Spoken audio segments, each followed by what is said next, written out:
สบายดีท่านผู้ชมที่เคารพทุกท่านหลังจากที่พวกเฮาได้พยายามติดตามข้อมูลข่าวสารหรือว่าได้บริโภคข้อมูลข่าวสารผ่านโลกโซเชียลมีเดียการเหตุสงครามน้ำลายกันระหว่างไทยกับลาวหรือว่าระหว่างสังคมไทยกับสังคมลาวไปเป็นที่เรียบร้อยแล้วสำหรับมื้อนี้ข้าพเจ้าอยากจะแลกเปลี่ยนความคิดความเห็นกับท่านผู้ชมหลายๆท่านโดยเฉพาะแม่นในกรณีความสัมพันธ์ระหว่างประเทศและก็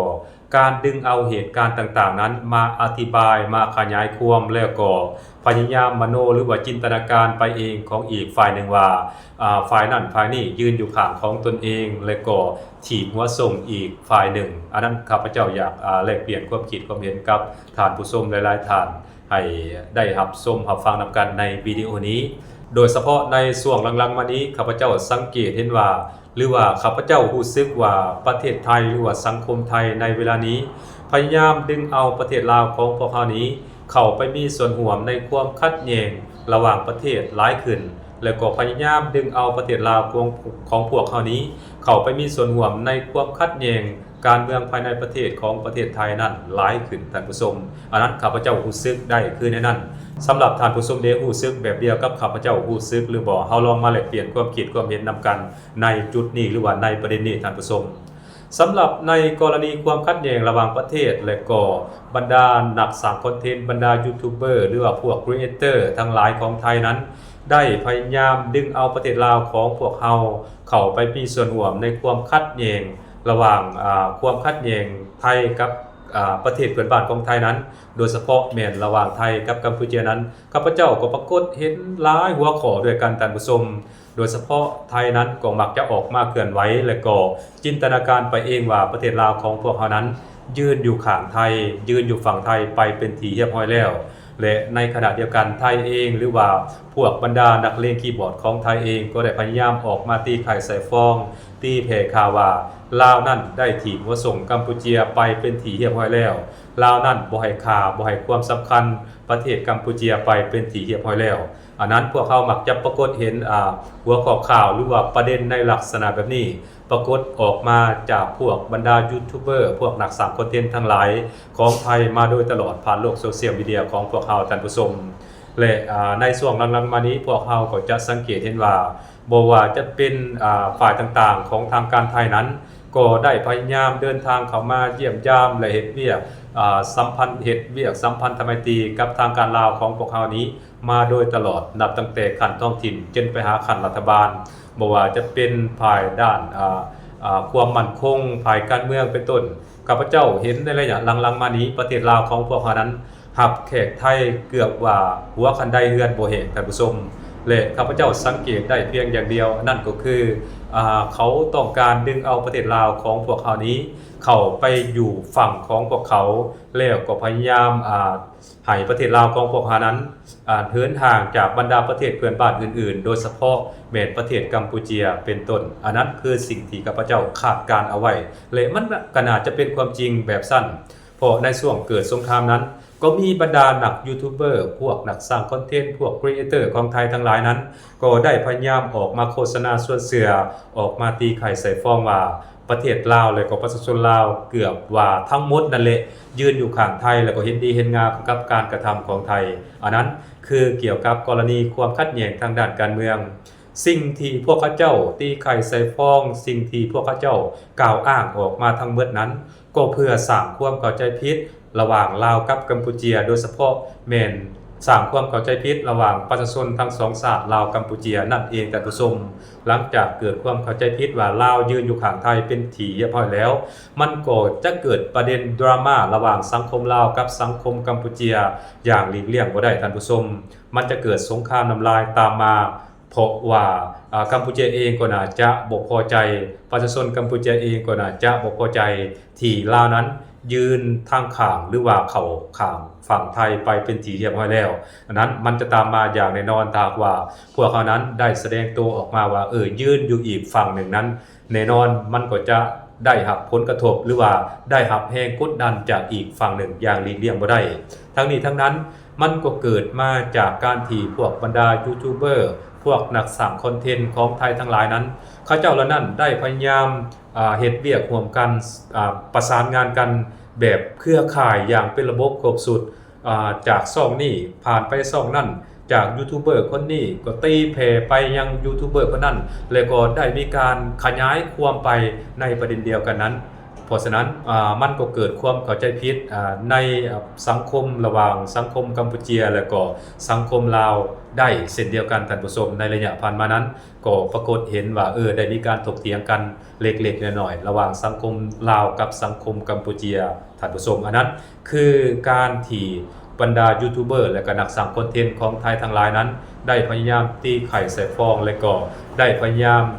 ดึงเอาประเทศลาวนี้เข้าไปมีส่วนร่วมในความขัดแย้งระหว่างบรรดาประเทศเพื่อนบ้านนี่หลายขึ้นท่านผู้ชมข้าพเจ้าสังเกตเห็นได้ในนั้นแต่ว่าในระยะผ่านมานั้นประเทศลาวของพวกเขานั้นก็มีจุดยืนทางด้านการเมืองมาโดยตลอดนั่นก็คือบ่แทรกแซงเข้ากิจการภายในของประเทศเพื่อนบ้านและก็สนับสนุนให้มีการแก้ไขปัญหาด้วยการทูตและก็สันติวิธีนั่นเองท่านผู้ชม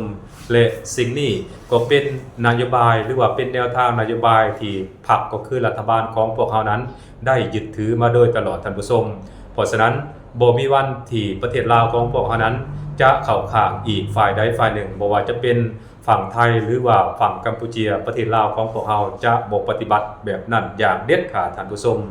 อีกกรณีหนึ่งในกรณีความขัดแย้งทางด้านการเมืองภายในของประเทศไทยนั้นนักสร้างคอนเทนต์หรือว่าบรรดายูทูบเบอร์พวกครีเอเตอร์พวกสำนักข่าวกระแสหลักและก็กระแสห้องของไทยทั้งหลายนั้นก็พยายามดึงเอาประเทศลาวของพวกเขานี้เข้าไปมีส่วนร่วมในความขัดแย้งทางด้านการเมืองภายในประเทศของประเทศไทยนำเส้นเดียวกันท่านผู้ชมโดยเฉพาะแม้ในกรณีการซื้อขายสินค้าเช่นว่าการซื้อขายน้ำมันจากฝั่งไทยมายังประเทศลาวเป็นต้นในระยะหลังๆมานี่พวกเขามักจะปรากฏเห็นกระแสข่าวผ่านโลกโซเชียลมีเดียผ่านสังคมไทยผ่านบรรดายูทูบเบอร์และก็นักสร้างคอนเทนต์ของไทยทั้งหลายนั้นก็ได้พยายามตั้งประเด็นนี้ขึ้นมาโดยเฉพาะเมนการที่ทางฝั่งไทยขายน้ำมันให้ประเทศลาวและก็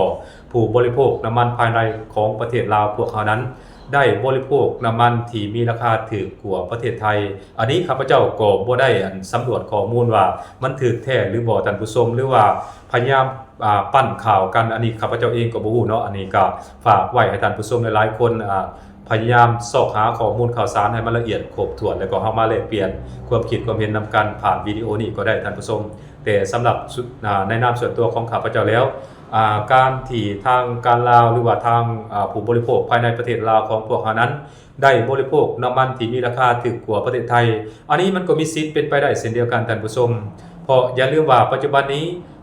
น้ำมันที่นำมาขายอยู่ในประเทศลาวของพวกเขานี้บ่แม่นได้มาจากแหล่งเดียวบ่ได้แม่นได้มาจากแต่ประเทศไทยเพียงแหล่งเดียวเท่านั้นปัจจุบันนี้น้ำมันที่นำมาขายอยู่ในประเทศลาวของพวกเขานั้นได้มาจากหลายแหล่งโดยกันโดยเฉพาะแม้นได้มาจากประเทศเวียดนามประเทศจีนและก็ประเทศรัสเซียเป็นต้นบ่ได้ถูกจำกัดหรือว่าบ่ได้ถูกนำเข้าจากประเทศไทยเพียงแหล่งเดียวอีกต่อไปแล้วเพราะฉะนั้นสิ่งนี้ก็มีความเป็นไปได้สูงที่ให้ผู้บริโภคน้ำมันภายในประเทศลาวของพวกเขานั้น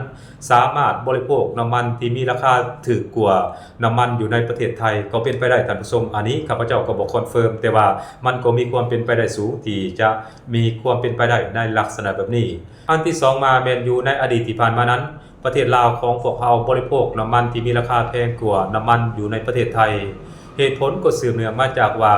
เมื่อก่อนนั้นน้ำมันที่เฮาใช้อยู่ในประเทศลาวของพวกเขานี่นะแม่นนำเข้าจากแหล่งเดียวเท่านั้นก็คือนำเข้าจากประเทศไทยเฮ็ดให้เกิดการผูกขาดทางด้านราคาการกำหนดราคาที่บ่มีความบริสุทธิ์ยุติธรรมหมายความว่าพวกเขาอยากกำหนดราคาสูงปานใดก็ได้พวกเขาบ่มีสิทธิ์เลือกแต่ว่าในปัจจุบันนี้สถานการณ์ดังกล่าวนั้นมันแตกต่างไปอย่างสิ้นเชิงแล้วท่านผู้ชมเพราะฉะนั้นการนำเสนอข่าวการตีไข่ใส่ความว่าประเทศลาวบริโภคน้ำมันถูกกว่าประเทศไทยในปัจจุบันนี้บางครั้งทางว่าบ่นำเสนอข้อมูลข่าวสารแบบรอบคอบบ่นำเสนอข่าวว่าน้ำมันที่นำมาขายอยู่ในประเทศลาวนั้นมันมาจากแหล่งกันแท้ อาจจะเฮ็ดให้เกิดความเข้าใจผิดระหว่างผู้บริโภคภายในประเทศไทยและก็ผู้บริโภคภายในประเทศลาวของพวกเราก็เป็นไปได้และก็อาจจะกลายเป็นประเด็นถกเถียงกันระหว่างโลกโซเชียลมีเดียของไทยและก็ของลาวก็เป็นไปได้ดังที่มันเกิดขึ้นแล้วในบ่พอแต่ใดมื้อที่ผ่านมานี้ในกรณีการเคลมกันเรื่องประเด็นอาหารนั่นแหละท่านผู้ชมโดยเฉพาะแม่นเกี่ยวกับตำบักหุ่งลาบและก็ข้าวเหนียวหมักม่วงนี่เป็นต้นเนาะข้าพเจ้าก็บ่อยากให้มันเกิดประเด็นดราม่าเกี่ยวกับราคาพลังงานในลักษณะแบบเดียวกับราคาอาหารหรือว่าการเคลมอาหารนี่เป็นต้นท่านผู้ชมเพราะฉะนั้นการนำเสนอข่าวของบรรดายูทูบเบอร์พวกนักสร้างคอนเทนต์ทั้งหลายบ่ว่าจะเป็นทางฝั่งลาวและก็ฝั่งไทยนั้นควรนำเสนอข้อมูลข่าวสารให้มันรอบคอบและก็ให้มันครบถ้วนเป็นวิทยาศาสตร์และก็ถูกต้องตามความเป็นจริงที่สุดเท่าที่จะเป็นไปได้เพื่อป้องกันการเข้าใจผิดของผู้บริโภคและก็ผู้ที่บ่เห็นดีเห็นงามหรือว่าผู้ที่บ่หวังดีกับความร่วมมือกับสายพันธุ์ระหว่างลาวกับไทยนั้นจะเป็นการดีที่สุดท่านผู้ชมอันนั้นข้าพเจ้าขอฝากไว้ให้บรรดานักสร้างคอนเทนต์นักสร้างพวกบรรดายูทูบเบอร์และก็พวกครีเอเตอร์ทั้งลาวและก็ของไทยทั้งหลายให้พิจารณาและก็ค้นคิดนำกันให้คิดพิจารณาให้มันดีๆนำกันให้มีจรรยาบรรณในการนำเสนอข่าวอันนั้นข้าพเจ้าอยากฝากไว้คือในนั้นท่านผู้ชมสบายดี